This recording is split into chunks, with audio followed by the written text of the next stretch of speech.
feel like doing first impressions is kind of overrated and it's not very helpful. It's great for seeing what swatches look like in, I guess, different lighting compared to whatever marketing pictures have been shown of a palette or of a makeup product. But as a consumer, I don't feel like it's helpful to watch first impressions because you're always excited about the new product, the new palette, the new lip, whatever. And as a consumer, I want to make an informed decision on the purchase that I'm going to make. Is it going to be worth my money? Is it going to be, you know, having a great wear time, or how many uses can I get out of it? Or is it going to perform the way I expect it to? I think a lot of the times we fall in love with a color story without even actually thinking of what the quality of the product is going to be. And we kind of romanticize it. So in our heads, we think it's going to perform amazingly because the color story is beautiful. And we've seen a couple, you know, campaign pictures that look beautifully swatched. So, hi, if you're new here, my name is Melody. I know that was a lot just to start with. But I like to review makeup products. I especially love eyeshadow palettes. Those have a very special place in my heart. And I get very excited about makeup just like you guys do. And I realized that a lot of the times when a new product comes out, it's always kind of like a race to who can post the video quickest of the, you know, first review, when it's not actually a review, it's a first impression and swatches most of the time. But that's not really helpful. So I figure it's going to be much more helpful if I actually wear the palette or the product a couple different times, and then I can actually come back to you with my notes, my criticisms, and apart from that, the excitement of the new has kind of worn down.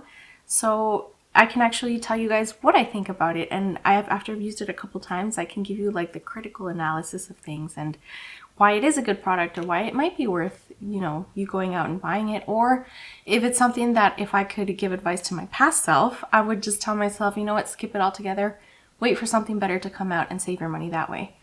So in case you didn't realize, this is actually going to be a makeup review today. I have been giving a try to the Dede Signature, the Ultimate Cappuccino palette. This is not the newest palette from this brand, but that actually opens up another topic that I wanted to discuss later. My battery's dying, so give me a sec. Okay, so as I was saying, Dede Signature it's an indie brand, and they've come out with a couple different palettes. I think the most recent one was a Valentine's Day one. That's not what we're going to be covering today. We're going to be going over this palette here, which is called the Ultimate Cappuccino.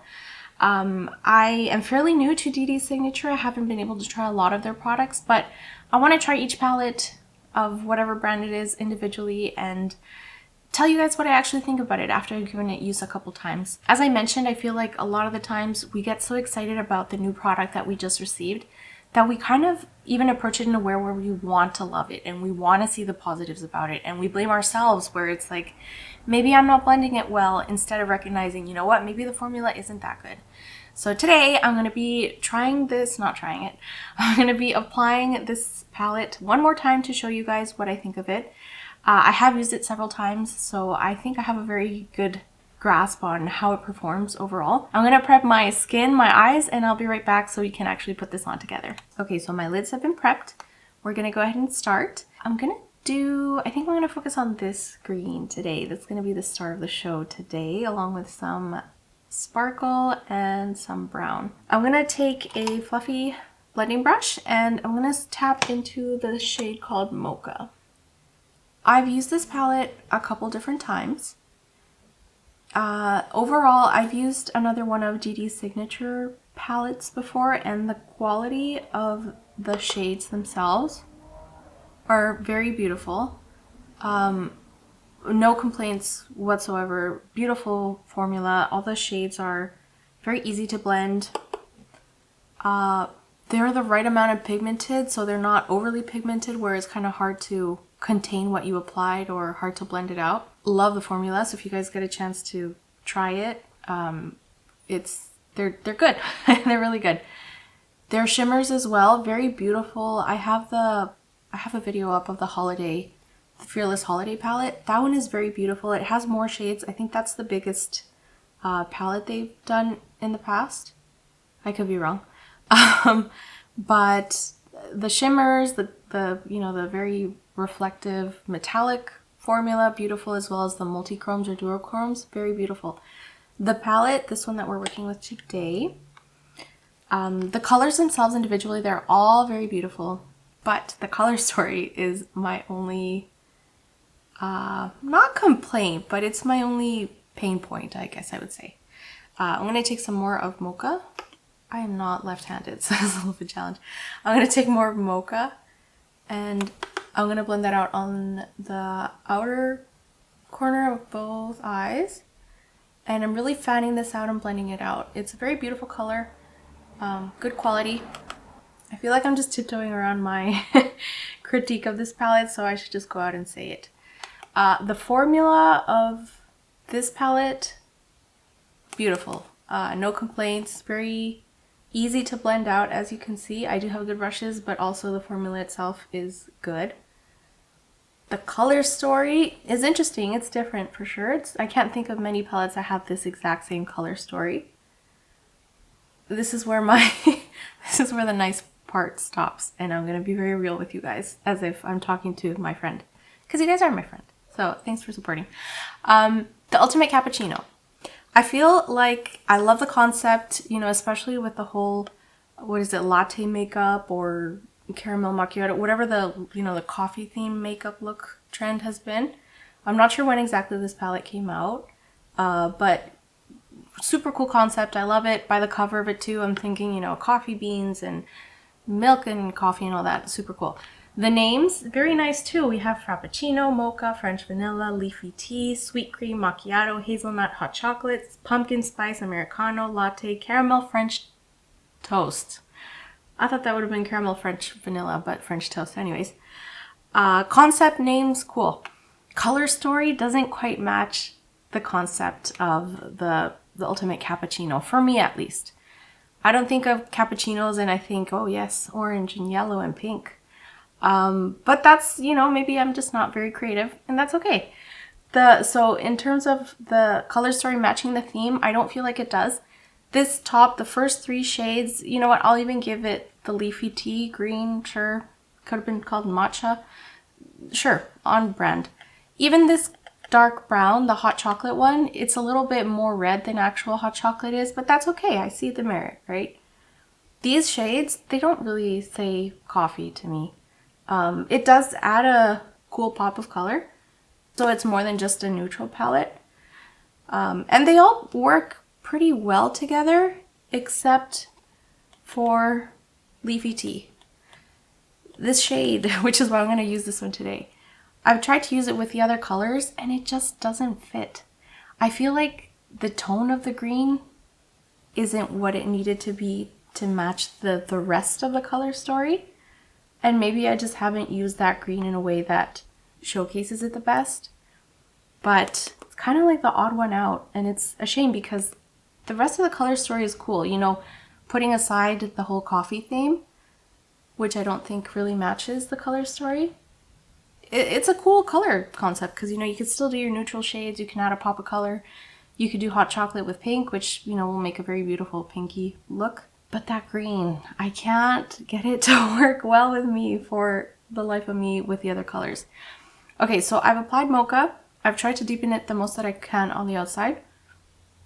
I'm going to go in with Leafy Tea now on the, what is it, like the inner and the half of the mobile lid. I'm taking my Singe Beauty E09. I'm going to go ahead and grab some of this. The colors themselves perform very well. They pack on well, they build up well, they blend well. Not a significant amount of fallout, but as you guys know, I always tap off my brushes before I apply. But the color in itself, like this green, I think is really nice. I like these murky tones, but I just don't feel like it fits well with all of the other siblings that live in this palette. In terms of what I think makes a great palette is having a really light shade, so like white if possible, and having a deepening shade. That's going to give you a really good range of the different looks that you can do with a palette. You can have something smoky, or if you just want to darken the outer corner, that's going to work great. And in this shade, you would think that it's hot chocolate because it can darken up all the other shades and it complements well, even though it does have a more, it's like a burgundy type of base. But when it comes to this green, they don't mix. They kind of clash, and when, of course, if you know you're familiar with the color wheel, red and green are opposites. So when you try to put the red and the green together to, you know, using the only dark shade in the palette to darken everything up, you end up with a really muddy looking shade, which does not look cute. It doesn't look intentional, at least. And I kind of don't know how to use this green in this palette. So that's why this is my last attempt to see if I can make this green work. Mocha will only go so dark, and I'll show you guys. So I'll try to build this up a little bit more. I'll apply as much as I can to the outer corner just to make it darker. But it only gets so dark. That's literally as dark as it gets, which is pretty good considering that, you know, this whole blended out amount is that same mocha shade. But if you want like a color that's gonna be darker than this green, which is pretty dark to begin with, you're kind of cornered into using this hot chocolate shade.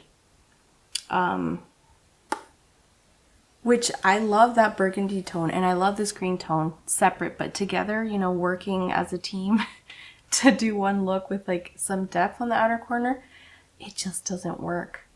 And maybe I just need to keep them really separate and then put a shimmer in between to kind of hide the muddiness that they create together. But I'm going to show you guys. So you can't say, Melody, you're doing it wrong, or you haven't tried this. I'll show you again because I've tried this. Okay, I'm going to take clean brush.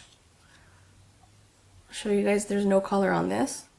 I'm going to take that hot chocolate shade, which is very beautiful. I've used it to create darker shades with the yellow, like the outer corner, for yellow looks, orange looks, pink looks. Beautiful. Even as a base to this Caramel French Toast, which I think is the star of the palette. It's so beautiful. It has a really cool shift. It works great with all of them, the browns, everything. But with that green, I don't understand.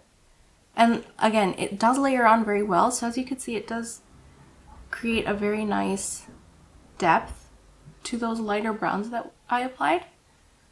But it's like they can't touch because then just mud happens. And I don't know how else to do this. So I'm just going to let them not touch. And then I'm going to apply a shimmer in between them. So you can kind of hide that they clash. But if they mix, because again, color theory, red and green are opposites. And there is quite a bit of like red to this brown. It's not a warm brown like, you know, with some orange. These ones have a lot of orange in them. This one has more red. So red and green don't mix and they create like a muddy color. And that's exactly what happens here. I'm kind of scared. I'm going to bring the green over so you guys can see. But if all else fails, stick a shimmer on top and nobody will be able to tell the difference once you put liner and lashes. Okay, I'm going in with the green. You know what? I'm going to use a new brush so you guys can't say that it was a dirty brush. Alright, so this brush is clean. This is the e.l.f. I'm going to take that green and I'm going to start blending it with the red. Maybe this is the way that this green is meant to be used. Not mixed, but just like standing next to the red. But I don't know, I like when shadows look very well blended. I don't like harsh lines, which is why I'm not a big fan of like the 2016 concealer cut crease. So I like things to blend and melt in together. I can't do it. Maybe I'm being too harsh. I don't know, maybe my expectation is a little bit too high, but I don't know. I'm going to take another clean brush, just kind of blend them. But I don't know if you guys can see, but it's making like a gray, muddy type of color, which doesn't look cute. I'm going to take some more and do the same on the other side because symmetry is key to make things look intentional. So even if it's ugly, it'll be ugly on both sides and it'll look like you did it on purpose. Like I said, I really like this palette. I like the other palette that I've tried from this brand. Super beautiful color story. The other one, because it is a little bit larger, it has, I think, like one more row. But there are colors that probably don't go well, but because it is such a large palette, there are other options that you could do to put them together. But with this one, I don't feel like that's the case. It's, like I said, every color performs well. That green performs beautifully. I love that type of green in a palette. But in this color story, I just can't make it find its place. Like, I can't get it to work well with anything. And you would think that this green is, you know, like, hey, Melody, look, it's in a row. You can make looks for these colors. Sure, let's try that out. So I have tried that out, spoiler alert. This green, oh my God, there's a bug. Okay, this green, it's like a duochrome, so it goes, I'd say it's a multi-chrome. It goes purple to teal, purple to blue to teal, I'd say. Let's see if the camera gets this. I'll put swatches up so you guys can see it better. I'm going to turn off the light as well to see if that kind of helps. You can probably see the shift there. So it's like a teal to purple to blue. This shade of green, like an emerald green, beautiful. And since we already have it in the palette as a shimmer, it would have made sense for me to put a green that was like that emerald tone. But instead, the green that we have here is like a swampy green. And they actually don't look good together. If you put the teal, the shimmery green, if you put that shimmery green on top of that matte green, it doesn't look good. I tried blending out the edges and it doesn't work. You can put this color over top of the purple, the hot chocolate shade, and it looks beautiful because one of the colors that it shifts to is that reddish brown. But this green, it's like cool and warmer tones. Sometimes they can work, but in this case, I feel like they just clash. And at least I wasn't able to make it look good on my eyes, especially if I blended out the matte and then put this all over, it just didn't look good. I'd say because the tone of the matte green is very kind of like a moldy green.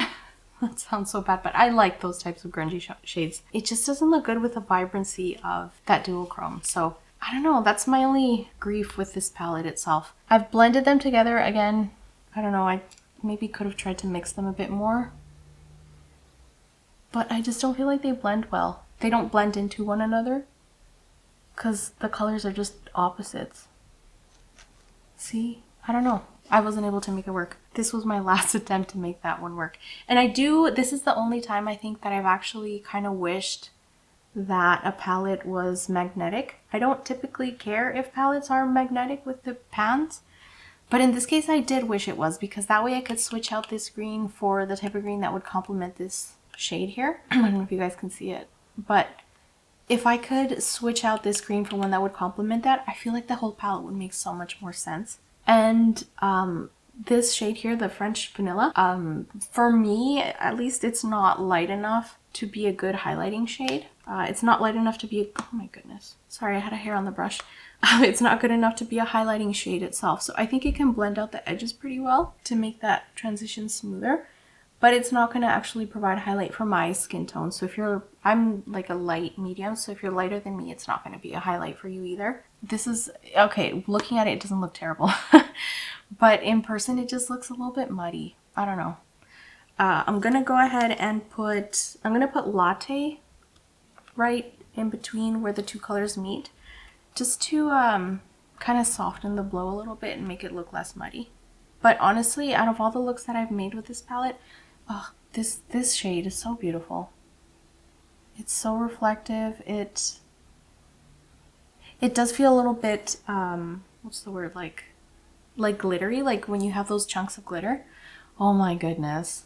I'm sorry, look at this. It's like I put mirror on my fingers. That doesn't make sense, but wow. Like, look, you can see the ring light in this. That's crazy how reflective it is. It's beautiful. So, right, I was saying that out of all the looks I've made, this is the ugliest one. And it's not even an ugly look. It's just like a muddy, murky type of look. Oh, this is so pretty. Okay, so the shimmer, I kind of rubbed it between my fingers and it dispersed it a lot. And if you pat it in, you just get that sparkle without it being too high impact. This is so pretty. Okay, now I feel like I'm getting excited with the glitter.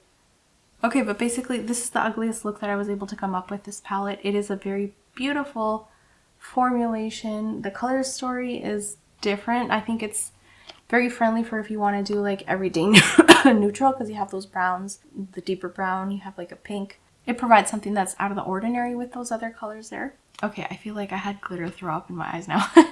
I did get quite a bit of fallout with this glittery shade, and if you want it to give like high impact, I would definitely recommend using some sort of glitter glue or wetting your brush for it to give the most impact. Okay, I'm gonna stop applying. I'm gonna do the rest of my face, clean up this mess, and I'll be right back and give you more concise details on my notes for what this palette was and if it's worth it or not.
Okay guys, this is the finished look.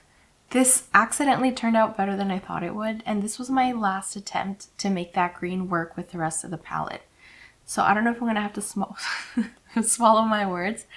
But again, this is the palette. So I do feel like this green works very well with the browns. It works pretty well. I was able to blend out that shade Mocha on pretty much the crease, and then that set the backdrop for the Leafy Tea green shade. Oh, I did put in the corner that hot chocolate color, but they just don't mix together. So this is a very beautiful color to add depth to the entire palette. But if you're trying to do a look where it's just all matte shades, or you want to be able to visibly see the transition of colors and how they kind of melt into one another, you can't do that with the green and the red. Not the red, the brown. The reddish brown. So no, you know what? I maintain what I said. I think I made it work by adding that really glittery, shimmery sparkle to the center of the lid. So you can't really see the transition where it starts to get muddy. So it works. It works. But again, I think considering that they have this beautiful duochrome green to like a reddish color that complements the hot chocolate, this green should have been this like emerald green instead of this army green. Again, I made it work today, so I'm happy that it turned out well. Overall, this is a really beautiful palette. The quality of the shades is very good. The colors as well. It's a very versatile color story. And like I said, this is like the ugliest look that I was able to make, and it's not even ugly. I really like it. It's actually very pretty, very sparkly. Would I be able to wear this all matte without that sparkle saving the look? I honestly don't think so. What I did the first time that I didn't like was I blended out hot chocolate, kind of like how I blended out the shade Mocha. And then I tried to put the green over top in it. It was not mixing. It was not looking nice at all. The shimmers here, they are very beautiful as well. I think it might be set up in rows if you think about it. Sorry, columns, not rows. So with the exception, you guys know, I'm beating a dead horse here with that green. But basically, like, this could be a look, I guess. You know, you could kind of diffuse that yellow out and then put the sparkle in the middle. This could definitely be a look, and then the pink one as well. I did really love how this pink look darkened up with this kind of like a burgundy color. I'm going to be making reels as well with all the palettes that I review of the looks that I do. So you guys will eventually, maybe not yet, but you will eventually be able to find a look that I've done with these 3 colors. Very Valentine's Day appropriate too. I thought it was actually really pretty. But yeah, that's honestly my criticism of the palette itself.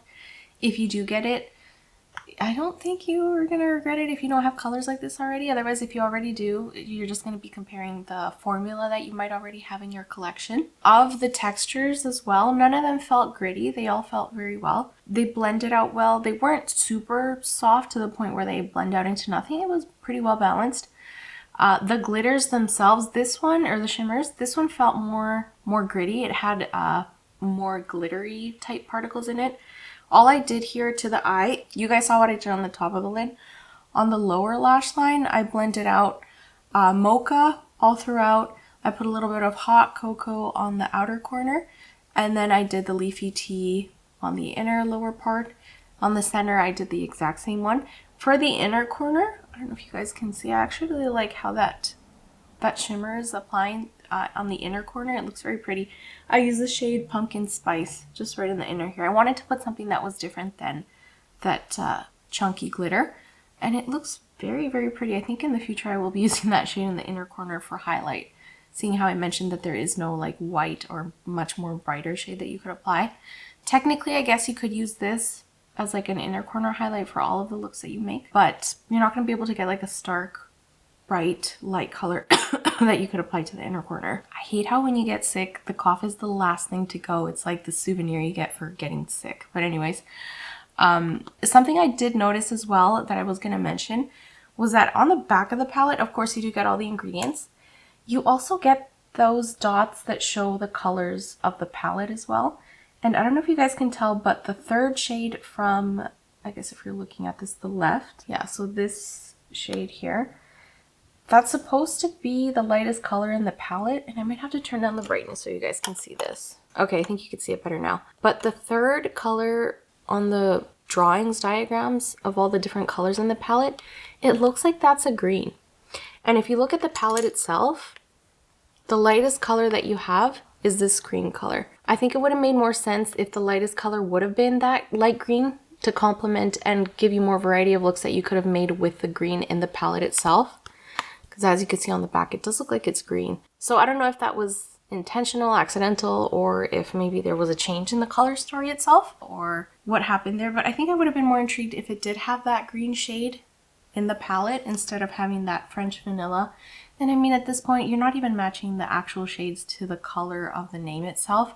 So French vanilla could have been that very light green color. You could have even named it like matcha latte or something, you know, that would have been very cute. But who am I to critique how they decided to put it all together? As a user of the palette itself, that's my feedback. Again, good quality, cool color story. Doesn't have anything to do with cappuccinos themselves.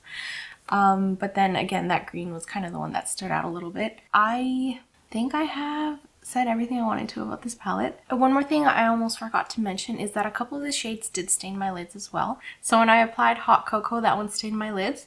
And the same with Americano. Americano does have kind of like an orange base to it. Try to swatch that on my finger for you guys. You can see the swatches there. Very pretty, but it does have that gold to orange shift. This one does stain the lids, so I'm just gonna put it together so you guys can see. Oh, that's better. This one does stain the lids a little bit, and then same with that Hot Cocoa shade. But other than that, I didn't get any other issues from the other shades. So I think those are my thoughts, criticisms, and my actual review of this palette itself.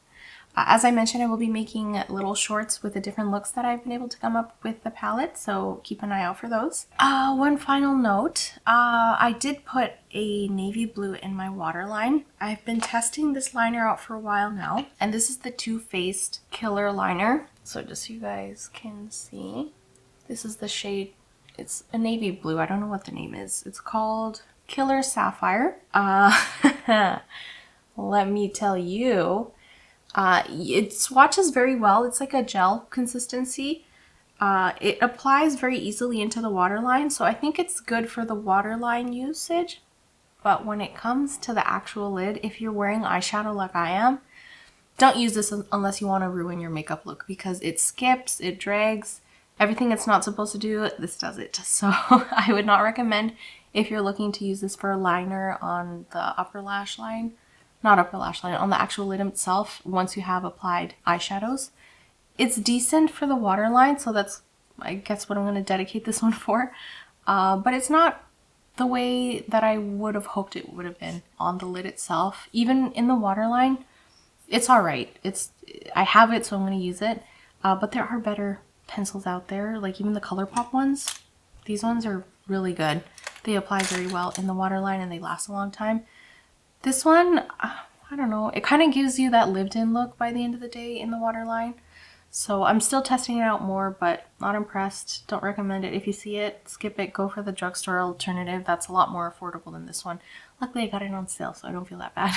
But with that, thank you guys again. And let me know if you guys prefer this type of review instead of doing first impressions. If you want me to do more in-depth and tell you what my experience was, review the palette itself, and give you my feedback on any issues I might have had, I think it might be more useful. It's going to take me a little bit longer to come out with these type of reviews instead of just the first impressions. But like I said, I feel like we tend to, well, as makeup lovers, we tend to really want the product to work. So that first time that we apply it, typically we're very soft with the critique.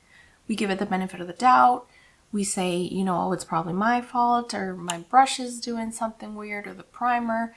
And we don't actually acknowledge that it might actually just be the product itself.